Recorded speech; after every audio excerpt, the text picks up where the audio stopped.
నా పేరు ఎస్తేర్ రాండి. మాది మంగళగిరి గ్రామం. నాకు ముందు ముగ్గురు ఆడపిల్లలు పుట్టారని మా ఇంట్లో అందరికీ ఆడపిల్లలేనని ఎగతాళి చేశారు. అయితే మా ఇంటి దగ్గర ఒక సహోదరి చెప్పింది, ఎస్తేరు ఇసాకయ్య గారి దగ్గరికి వెళ్ళు, అందరు సాక్ష్యాలు చెప్తున్నారు, నువ్వు కూడా సాక్ష్యం చెప్తా వెళ్ళమని చెప్పింది.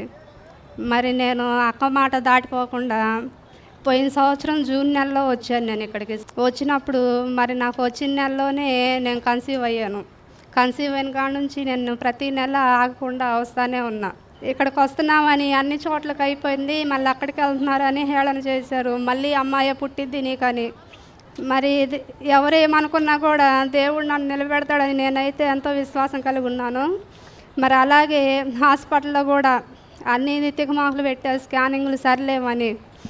మరి దేవుడు అద్భుత రీతిగా మరి అందరిని వాళ్ళు మోహించి మరి నాకు కుమారుడిని ఇచ్చారు.